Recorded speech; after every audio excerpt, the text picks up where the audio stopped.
of the two remaining boats. The other pearl buyers and myself between seas managed to get about 15 women and children into the cabin and battened down. Little good it did the poor creatures in the end. Wind?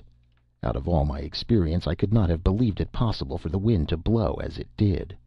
There is no describing it. How can one describe a nightmare? It was the same way with that wind. It tore the clothes off our bodies. I say tore them off, and I mean it. I am not asking you to believe it. I am merely telling something that I saw and felt. There are times when I do not believe it myself. I went through it, and that is enough. One could not face that wind and live. It was a monstrous thing, and the most monstrous thing about it was that it increased and continued to increase. Imagine countless millions and billions of tons of sand. Imagine this sand tearing along at 90, 100, 120, or any other number of miles per hour. Imagine further this sand to be invisible, impalpable, yet to retain all the weight and density of sand. Do all this, and you may get a vague inkling of what that wind was like. Perhaps sand is not the right comparison. Consider it mud, invisible, impalpable, but heavy as mud. Nay, it goes beyond that. Consider every molecule of air to be a mud bank in itself. Then try to imagine the multitudinous impact of mud banks. No, it is beyond me. Language may be adequate to express the ordinary conditions of life, but it cannot possibly express any of the conditions of so enormous a blast of wind. It would have been better had I stuck by my original intention of not attempting a description. I will say this much. The sea, which had risen at first, was beaten down by that wind. More, it seemed as if the whole ocean had been sucked up in the maw of the hurricane and hurled on through that portion of space which previously had been occupied by the air. Of course, our canvas had gone long before, but Captain Oudouse had on the Petite Jeanne something I had never before seen on a South Sea schooner, a sea anchor. It was a conical canvas bag, the mouth of which was kept open by a huge hoop of iron. The sea anchor was bridled something like a kite, so that it bit into the water as a kite bites into the air, but with a difference. The sea anchor remained just under the surface of the ocean in a perpendicular position. A long line in turn connected it with the schooner. As a result, the Petite Jeanne rode bow on to the wind and to what sea there was. The situation really would have been favorable had we not been in the path of the storm. True, the wind itself tore our canvas out of the gaskets, jerked out our topmasts, and made a raffle of our running gear, but still we would have come through nicely had we not been square in front of the advancing storm center. That was what fixed us. I was in a state of stunned, numbed, paralyzed collapse from enduring the impact of the wind, and I think I was just about ready to give up and die when the center smote us. The blow we received was an absolute lull. There was not a breath of air. The effect on one was sickening.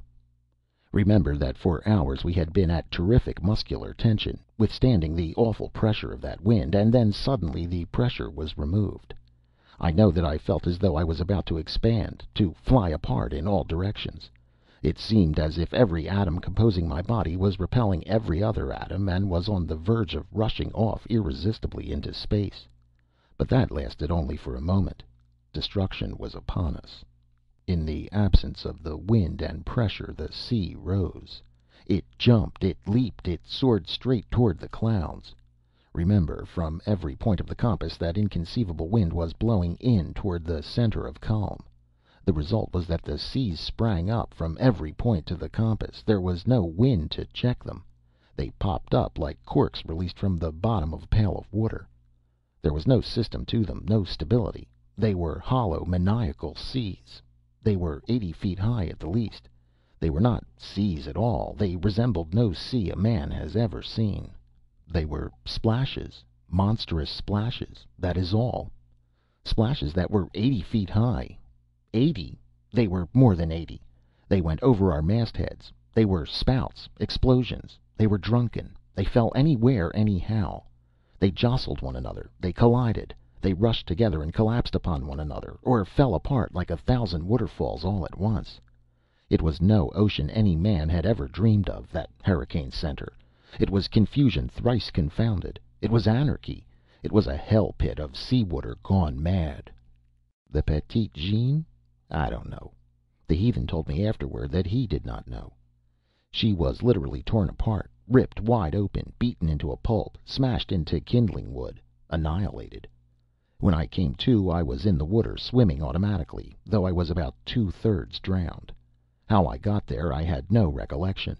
I remembered seeing the Petite Jeanne fly to pieces at what must have been the instant that my own consciousness was buffeted out of me.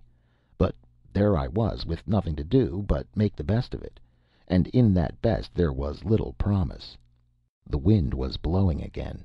The sea was much smaller and more regular, and I knew that I had passed through the center. Fortunately, there were no sharks about. The hurricane had dissipated the ravenous horde that had surrounded the death ship and fed off of the dead. It was about midday when the Petite Jeanne went to pieces, and it must have been 2 hours afterward when I picked up with one of her hatch covers. Thick rain was driving at the time, and it was the merest chance that flung me and the hatch cover together. A short length of line was trailing from the rope handle, and I knew that I was good for a day at least, if the sharks did not return. 3 hours later, possibly a little longer, sticking close to the cover, and with closed eyes concentrating my whole soul upon the task of breathing in enough air to keep me going, and at the same time of avoiding breathing in enough water to drown me, it seemed to me that I heard voices. The rain had ceased, and the wind and sea were easing marvelously. Not 20 feet away from me, on another hatch cover, were Captain Oudouse and the heathen. They were fighting over the possession of the cover. At least, the Frenchman was. "Bien noir!" I heard him scream, and at the same time I saw him kick the Kanaka. Now, Captain Oudouse had lost all his clothes, except his shoes, and they were heavy brogans. It was a cruel blow, for it caught the heathen on the mouth and the point of the chin, half stunning him. I looked for him to retaliate, but he contented himself with swimming about forlornly, a safe 10 feet away. Whenever a fling of the sea threw him closer, the Frenchman, hanging on with his hands, kicked out at him with both feet.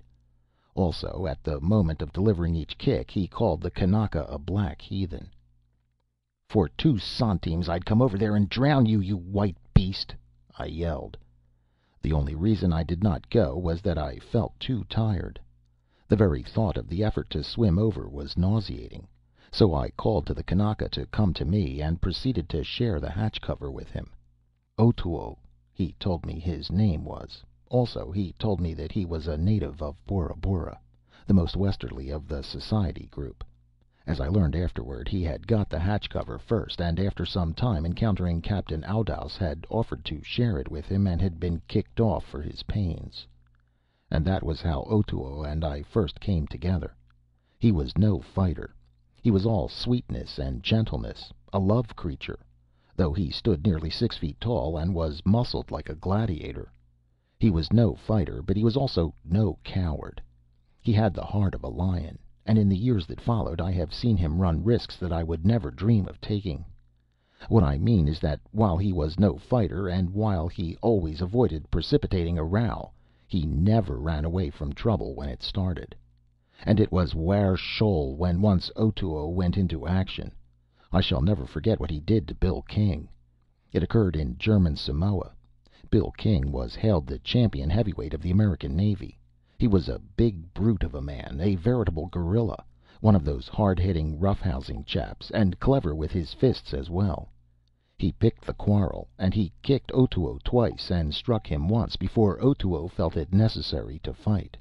I don't think it lasted 4 minutes, at the end of which time Bill King was the unhappy possessor of 4 broken ribs, a broken forearm, and a dislocated shoulder blade.